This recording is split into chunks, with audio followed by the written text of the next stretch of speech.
Bismillah, perkenalkan nama saya Juliati. Saya di sini sebagai pemateri 1.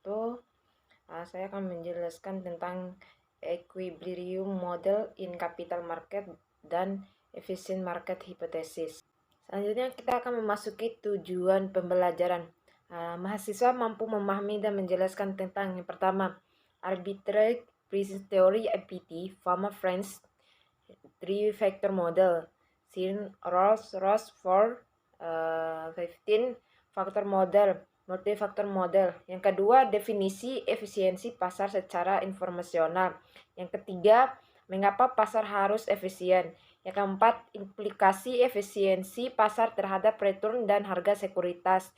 Yang kelima, tipe-tipe efisiensi pasar menurut set of information, strategi investasi yang sesuai dengan efisiensi pasar dan anomalinya. Yang keenam, anomali yang terjadi di pasar modal dan behavior finance. Selanjutnya kita akan memasuki tentang pengantar equilibrium market atau keseimbangan pasar. Dalam keseimbangan pasar mencakup yang pertama, keseimbangan pasar atau market. Equilibrium adalah kondisi ketika jumlah produk atau jasa yang diminta sama dengan jumlah yang ditawarkan pada harga tertentu. Keseimbangan pasar ini penting untuk menentukan apakah kurva keseimbangan akan tetap stabil atau tidak. Yang kedua, keseimbangan pasar juga merupakan kestabilan yang terjadi antara harga yang ditawarkan produsen dan produk yang diminta oleh konsumen. Jika keseimbangan dalam pasar telah tercapai, semua harga akan cenderung stabil. Yang ketiga, secara matematis dan grafik, keseimbangan pasar ditunjukkan oleh kesamaan QD sama dengan QS, PD sama dengan PS, atau perpotongan kurva permintaan dengan kurva penawaran. Yang keempat, jika keseimbangan pasar modal lebih besar keseimbangan harga pasar saham dan obligasi di bursa efek yang stabil. Dalam keseimbangan pasar mencakup faktor-faktor yang mempengaruhi keseimbangan pasar antara lain. Yang pertama, harga. Yang kedua, preferensi konsumen. Yang ketiga, teknologi produksi. Yang keempat, tersedianya barang sesuai dengan yang diminta. Yang kelima, persediaan barang sesuai penawaran pembeli. Yang keenam, keseimbangan permintaan dan tingkat ketersediaan. Yang ketujuh, adanya kesamaan jumlah penawaran produsen dan permintaan konsumen. Oke, selanjutnya kita akan memasuki tentang arbitrage pricing theory atau APT. Yang pertama, Ross 1976 merumuskan suatu teori yang disebut sebagai APT. Dua kesempatan investasi yang mempunyai karakteristik yang identik sama tindaklah bisa dijual dengan harga yang berbeda. Konsep yang digunakan adalah hukum satu harga, the law of one price. Hukum satu harga menyatakan bahwa jika tidak ada gesekan antar pasar global, harga suatu aset akan sama. Yang kedua, arbitrage pricing theory (APT) pertama kali diperkenalkan oleh Ross pada tahun 1976. Berangkat dari asumsi bahwa bila dua kesempatan investasi yang mempunyai karakteristik sama, maka tidak dapat dijual dengan harga yang berbeda. Dalam kondisi ini akan berlaku the law one price. Bila keduanya dijual dengan harga berbeda, maka akan terdapat kesempatan untuk melakukan arbitrage dengan cara membeli aktiva berharga murah dan pada saat yang sama dilakukan penjualan aktiva yang sama dengan harga yang lebih tinggi, sehingga akan diperoleh keuntungan tanpa menghadapi resiko. Dalam model ini, besarnya return suatu aset atau sekuritas dipengaruhi oleh beberapa faktor. Ross 1976. Yang ketiga, Arbitrage Pricing Theory atau APT merupakan model alternatif untuk menentukan harga saham yang sepenuhnya berdasarkan konsep arbitrase, sehingga disebut teori penetapan harga arbitrase atau Arbitrage Pricing Theory.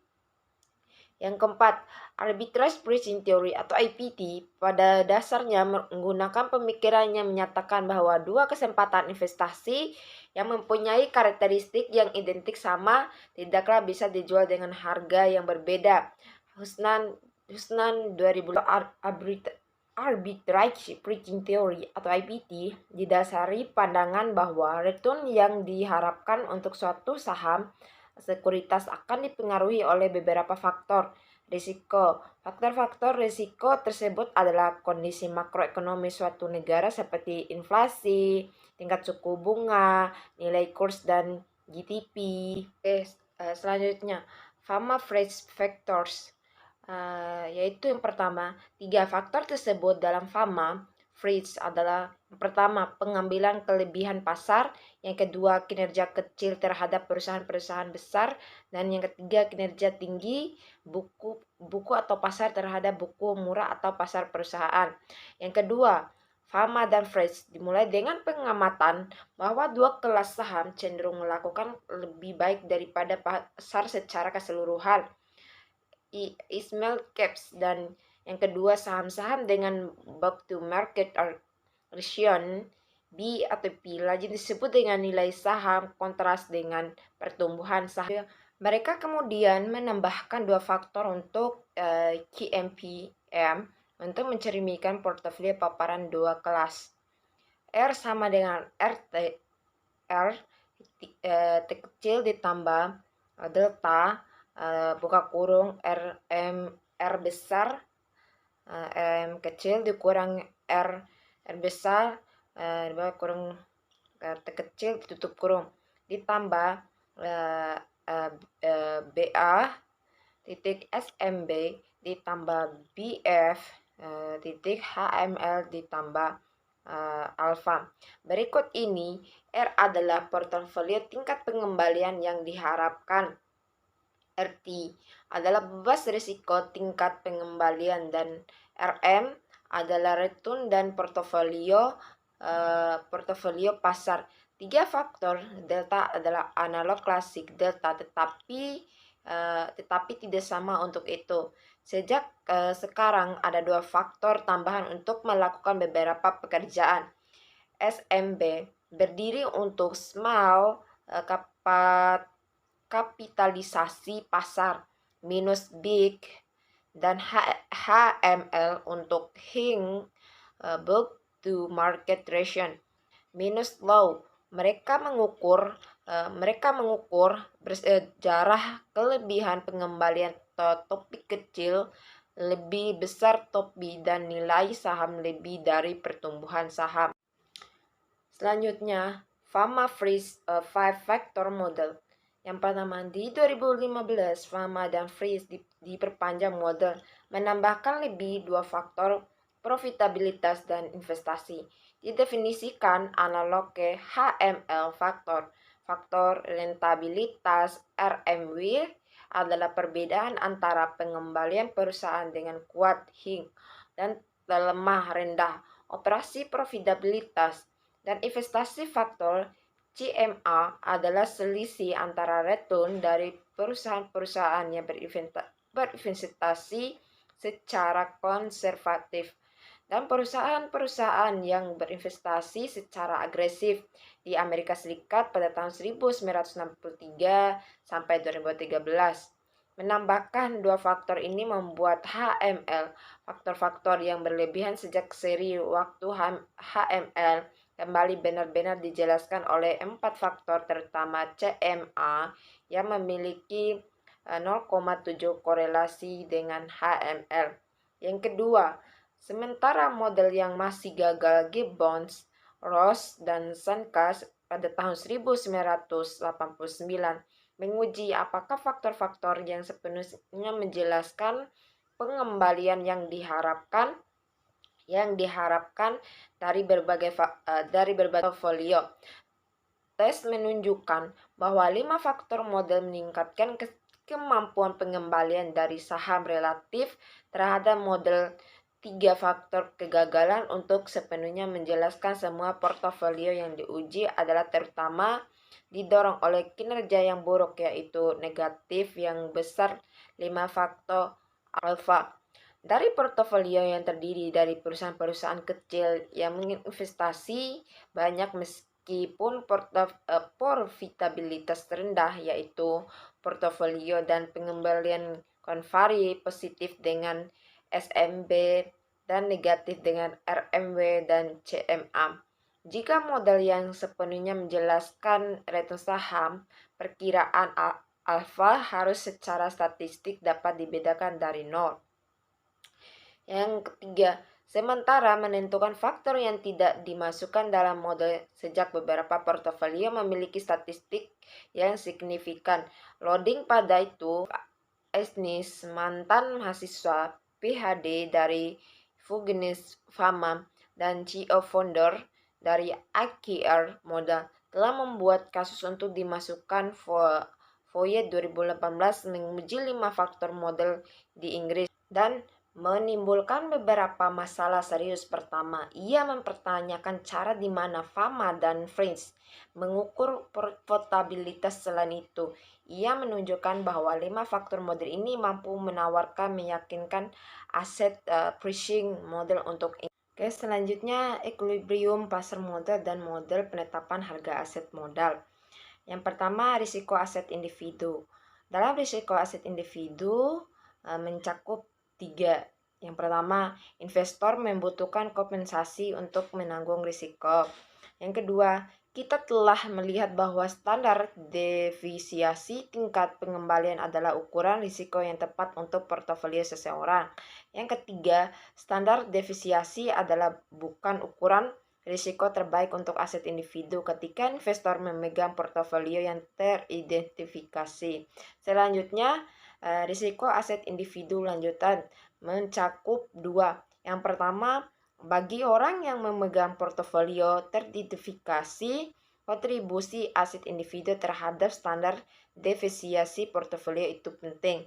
Yang kedua, jika portofolio Anda hanya melibatkan satu aset, misalnya defisiasi standar, portofolio akan menjadi standar defisiasi saat tunggal. Selanjutnya, risiko aset individu lanjutan ada 2. Yang pertama, bagi orang yang memegang portofolio teridentifikasi, kontribusi aset individu terhadap standar defisiasi portofolio itu penting.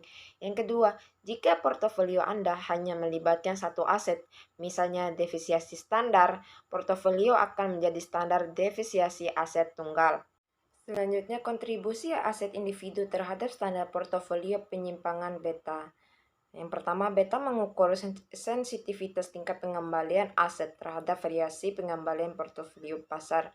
Yang kedua, beta untuk aset saya dapat dihitung sebagai B1 sama dengan COF dalam kurung R T titik RM tutup kurung dibagi F buka kurung RM sama dengan alfa dibagi alfa M pangkat 2. Selanjutnya, mengukur beta modal pasar. Beta dapat diartikan sebagai koefisien kemiringan dalam regresi pengembalian sekuritas KI RI pada pengembalian untuk portofolio pasar RM. Interpretasi pertumpu pada model pasar dalam kurung RIT sama dengan alfa I ditambah delta I RMT ditambah RM mewakili risiko pasar dan mewakili risiko khusus perusahaan yang independen dan pasar, yaitu COF RMT AAT tutup kurung sama dengan 0. Model penetapan harga aset modal CAPM. CAPM menggambarkan hubungan antara risiko beta aset dan pengembalian yang diharapkan sebagai berikut. Terlihat pada rumusnya itu risk free rate ditambah beta X market risk premium sama dengan tingkat bebas risiko ditambah beta dikali premi risiko pasar. CAPM dan portofolio yang efisien, contoh Starbucks Stock IRA BUX sama dengan 0,10 SD RS BUX sama dengan 0,20 IRM sama dengan 0,15 SDA RM sama dengan 0,10 RT sama dengan 0,3. Temukan versi beta untuk SBUX. Temukan portofolio deblis dan pasar yang efisien dengan pengembalian diharapkan sama seperti SBUX. Selanjutnya model pasar dan langkah-langkahnya. Risiko total suatu aset yang dimiliki sendiri, yaitu bukan sebagai bagian dari portofolio yang teridentifikasi, akan diukur dengan variansnya FRS saya. Menurut model pasar, RIT sama dengan alpha T ditambah delta B RMT tambah dengan IN V RIT sama dengan delta T pangkat 2 FRM tambah FIY. Risiko total sama dengan risiko pasar sistematis tambah risiko unik. Risiko ini dapat dihilangkan melalui diversifikasi. Definisi efisiensi pasar secara informasional. Yang pertama, efisiensi pasar mengacu pada tingkat di mana harga pasar mencerminkan suatu tersedia informasi yang relevan. Jika pasar efisien, maka semua informasi yang sudah dimasukkan ke dalam harga dan sehingga tidak ada cara untuk mengalahkan pasar karena tidak ada undervalued atau overvalued sekuritas yang tersedia. Yang kedua, apa yang diinformationally efficient market. Yang ketiga, pada tahun 1970, Eukene Viveme 2013 pemegang hadiah Nobel yang didefinisikan pasar untuk menjadi informationally efficient.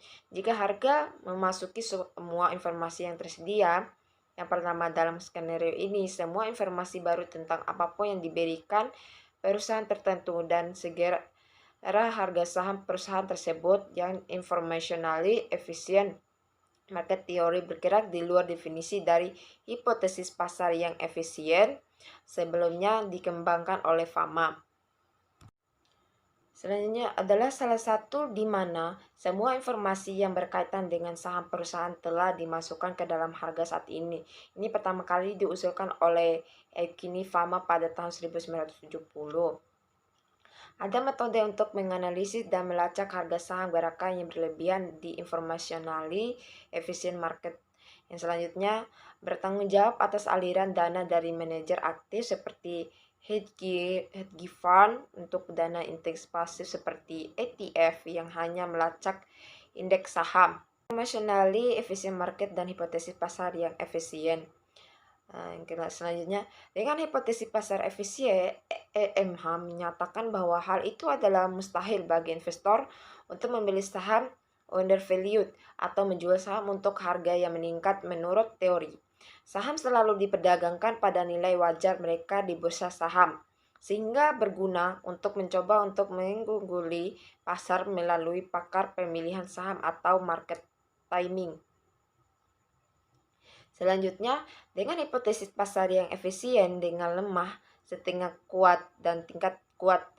Selanjutnya, lemah bentuk EMH menyatakan bahwa pergerakan harga dan volume data tidak mempengaruhi harga saham. Analisis fundamental yang dapat digunakan untuk mengidentifikasi undervalued dan overvalued saham dan investor dapat memperoleh keuntungan dengan mendapatkan wawasan dari laporan keuangan. Tetapi analisis teknikal adalah tidak valid.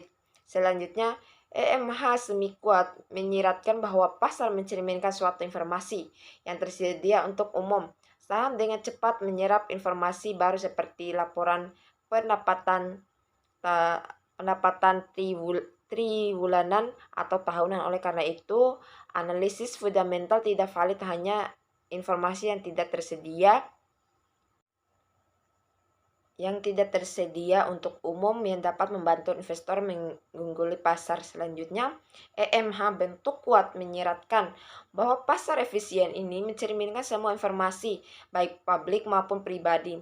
Tidak ada investor yang dapat memperoleh keuntungan di atas investor rata-rata bahkan jika mereka menerima informasi baru.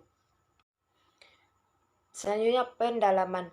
Yang pertama, hipotesis pasar efisien atau EMH. Dengan hipotesis pasar efisien EMH adalah sebuah teori investasi yang menyatakan bahwa harga saham mencerminkan semua informasi dan konsisten alpha generasi adalah mustahil.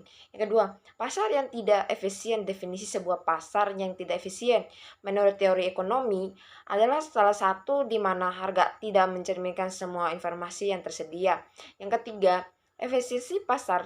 Definisi efisiensi pasar teori yang menyatakan bahwa jika pasar efisien, maka akan sulit atau tidak mungkin bagi seorang investor untuk mengungguli pasar. Yang keempat, semi-strong form efisien. Definisi semi-strong form efisiensi adalah bentuk hipotesis pasar efisien EMH dengan asumsi harga saham mencakup semua informasi publik. Yang kelima, apa harga efisiensi? Efisiensi harga adalah keyakinan bahwa harga aset mencerminkan kepemilikan dari semua informasi yang tersedia oleh semua pelaku pasar. Yang keenam, kuat bentuk efisiensi. Definisi efisiensi. Bentuk kuat adalah jenis efisiensi pasar yang menyatakan bahwa semua informasi pasar, publik atau swasta yang menyumbangkan dalam harga saham. Selanjutnya, implikasi efisiensi pasar terhadap return dan harga sekuritas mencakup 4 hal. Yang pertama, ketika orang berbicara tentang efisiensi pasar, mereka mengacu pada tingkat di mana aggregate keputusan dan semua pelaku pasar secara akurat mencerminkan nilai perusahaan publik dan saham biasa. Pada saat tertentu dalam waktu, hal ini memerlukan penentuan perusahaan yang memiliki nilai intrinsik dan terus-menerus memperbarui mereka. Valuasi sebagai informasi baru menjadi dikenal lebih cepat dan lebih akurat. Pasar mampu harga sekuritas semakin efisien dikatakan. Yang kedua, jika pasar efisien, hal ini berarti bahwa harga pasar saat ini dan secara akurat mencerminkan semua informasi yang tersedia untuk semua pihak yang berkepentingan. Yang ketiga, jika di atas adalah benar, tidak ada cara untuk secara sistematis mengalahkan pasar dan keuntungan dari mispricing karena mereka tidak akan pernah ada. Yang keempat, pasar yang efisien akan menguntungkan pasif indeks investor kebanyakan. Selanjutnya, hipotesis pasar yang efisien. Ada dua, yaitu prinsip ini disebut hipotesis pasar efisien EMH yang menegaskan bahwa pasar dapat benar harga surat berharga pada waktu yang tepat berdasarkan informasi terbaru yang tersedia. Berdasarkan prinsip ini, tidak ada undervalued saham-saham yang bisa didapat karena setiap saham selalu trending dengan harga sama dengan nilai intrinsiknya. Yang kedua, ada beberapa versi EMH yang menentukan seberapa ketat asumsi-asumsi yang diperlukan untuk membuatnya benar. Namun, teori memiliki pencela yang percaya bahwa pasar bereaksi berlebihan terhadap perubahan ekonomi sehingga saham menjadi mahal atau underpriced, dan mereka memiliki data histori untuk kembali ke atas. Yang ketiga, implikasi dari EMH adalah bahwa investor tidak dapat mengalahkan pasar karena semua informasi dapat memprediksi kinerja yang sudah dibangun ke dalam harga saham. Hal ini diasumsikan bahwa harga saham mengikuti random walk, yang berarti bahwa mereka ditentukan oleh berita hari ini daripada masa pergerakan harga saham. Yang keempat adalah wajar untuk menyimpulkan bahwa pasar sangat efisien dalam sebagian besar waktu. Namun, sejarah telah membuktikan bahwa pasar dapat bereaksi berlebihan terhadap informasi baru, baik positif dan negatif. Sebagai investor individu, hal terbaik yang dapat Anda lakukan untuk memastikan Anda membayar harga yang akurat atas saham Anda adalah untuk penelitian perusahaan sebelum membeli saham mereka dan menganalisis apakah atau tidak pasar tampaknya wajar dalam penetapan harga. Tipe-tipe efisiensi pasar menurut Set of Information, strategi investasi yang sesuai dengan efisiensi pasar dan anomalinya. Meskipun hipotesis pasar efisiensi atau EMH secara keseluruhan berteori bahwa pasar secara efisiensi, teori ini ditawarkan dalam 3 versi yang berbeda, yaitu lemah, setengah kuat, dan kuat. Dasar hipotesis pasar yang efisiensi berpendapat bahwa pasar tidak dapat dikalahkan karena menggabungkan semua penting menentukan informasi ke saat ini harga saham. Oleh karena itu, saham-saham perdagangan tercantik nilai yang berarti bahwa mereka tidak dapat dibeli undervalued atau dijual di nilai terlalu tinggi. Teori menentukan bahwa satu-satunya kesempatan investor untuk mendapatkan keuntungan yang lebih tinggi pada investasi mereka melalui murni spekulatif, investasi yang menimbulkan resiko besar.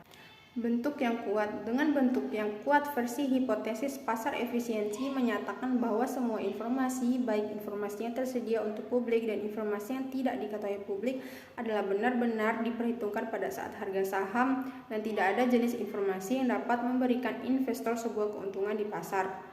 Pendukung untuk gelar ini dari teori menyarankan bahwa investor tidak dapat melakukan pengembalian investasi yang melebihi normal kembali pasar terlepas dari informasi yang diperoleh oleh penelitian yang dilakukan.